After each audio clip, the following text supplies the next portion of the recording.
Apa kabar pemirsa, kita berjumpa dalam Warta Parlemen, informasi aktual seputar parlemen bersama saya, Medi Nugroho.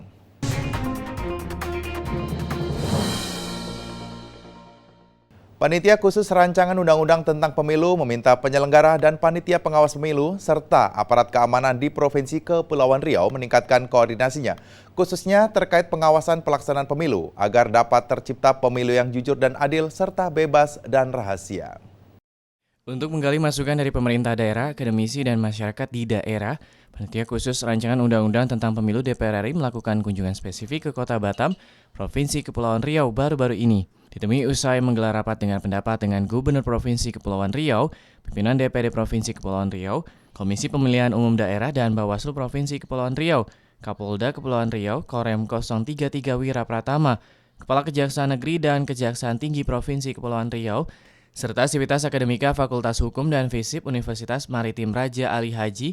Ketua Tim Pansus Rancangan Undang-Undang Pemilu DPR RI Lukman Edi mengatakan masih banyak persoalan teknis yang memerlukan perbaikan, seperti soal wewenang KPUD, Bawaslu, dan masalah harmonisasi sentra Gakundu, khususnya mengenai tugas dan penganggaran masing-masing instansi. Terkait pengamanan, Lukman Edi mengatakan bantuan pengamanan dari TNI dan penganggaran pengamanan kepolisian masih membutuhkan penguatan dan kejelasan. Kita dengan pemerintah daerah, dengan jajaran di daerah, DPRD-nya, ya Pak Nadia, DPRD-nya ini sekarang DPRD provinsi 35 ya, 45. Nah 45 untuk daerah-daerah kepulauan seperti ini, Pak cukup 45, sama dengan daerah daratan. Sekarang kan tidak membedakan antara kepulauan dan daratan.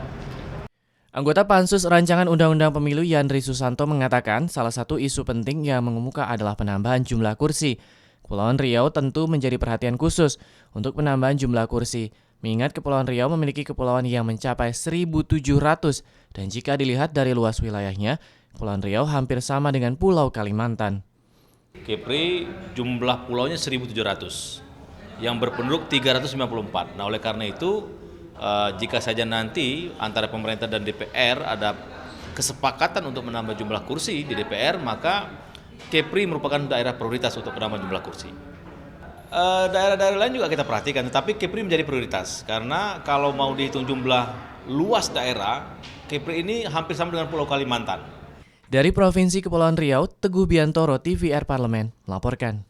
Alat kelengkapan Dewan seperti Badan Keahlian Dewan atau BKD DPR diberi tugas oleh negara untuk menyiapkan rumusan kebijakan dalam pelaksanaan dukungan rancangan undang-undang kepada anggota Dewan, diantaranya persidangan dan masa reses.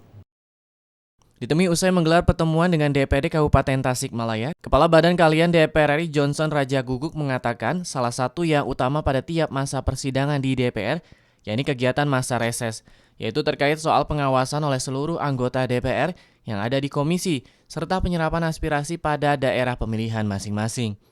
Menurut Johnson, semakin kuat relasi antara anggota Dewan dengan daerah pemilihannya, maka makin berimplikasi baik pada perjuangan nilai-nilai kerakyatan yang ingin dicapai oleh anggota Dewan tersebut dalam membangun daerahnya. Johnson menjelaskan, seluruh hasil reses bisa menjadi dokumen yang disimpan oleh Badan Keahlian Dewan DPR RI yang nantinya bisa menjadi referensi dalam penyusun undang-undang. Semua output, semua hasil dari reses itu bisa tentu nanti menjadi salah satu dokumen yang disampaikan dan tidak hanya disampaikan tetapi masuk di dalam rencana kerja pemerintah daerah atau RKPD. Itu sebenarnya yang inti.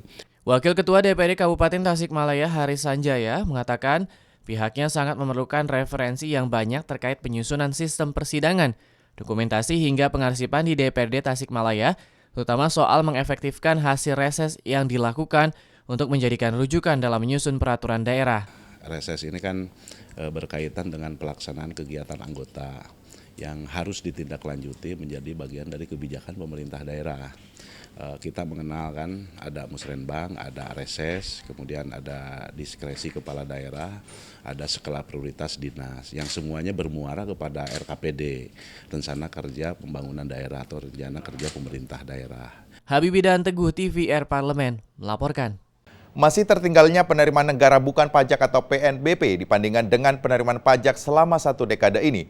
Komisi 11 DPR RI akan meningkatkan PNBP dengan cara menggali potensi-potensi penerimaan negara bukan pajak dengan merevisi Undang-Undang Nomor 20 Tahun 1997 tentang PNBP. Komisi 11 DPR RI menggelar forum group discussion dengan Sivitas Akademika Fakultas Ekonomi dan Bisnis Universitas Sumatera Utara dalam rangka menjaring masukan untuk membahas revisi Undang-Undang Penerimaan Negara Bukan Pajak atau PNBP. Wakil Ketua Komisi 11 DPR RI Marwan Cik Ahsan mengatakan, masih banyak potensi yang dimiliki oleh negara yang dapat dijadikan sumber penerimaan negara bukan pajak yang saat ini belum tergali dengan maksimal.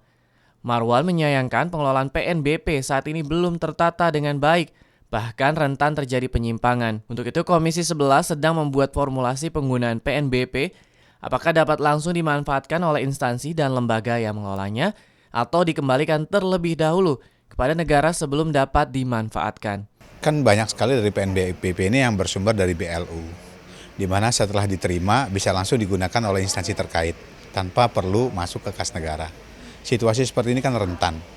Rentan artinya kan sangat potensi terjadinya penyimpangan. Nah, ke depan kita perlu pikirkan bersama apakah model seperti ini yang akan kita pakai. Artinya setiap lembaga atau instansi bisa menarik PNBP dan langsung menggunakan. Atau PNBP ini kita akan buat seperti model pajak. Artinya kan kita tarik dulu, kita gabungkan dalam suatu akun negara. Setelah terkumpul baru di-share, disesuaikan dengan kebutuhan masing-masing instansi. Anggota Komisi 11 DPR RI Michael Jeno mengatakan, potensi yang dimiliki PNBP yang belum tergali saat ini dapat mencapai 2 hingga 3 kali lipat atau dapat mencapai 800 triliun rupiah. Michael Jeno menjelaskan pertumbuhan penerimaan negara bukan pajak yang berada di angka 15% per tahun cukup jauh tertinggal dari penerimaan pajak yang dapat mencapai 17% per tahun. Untuk itu diperlukan revisi Undang-Undang Nomor 20 Tahun 1997.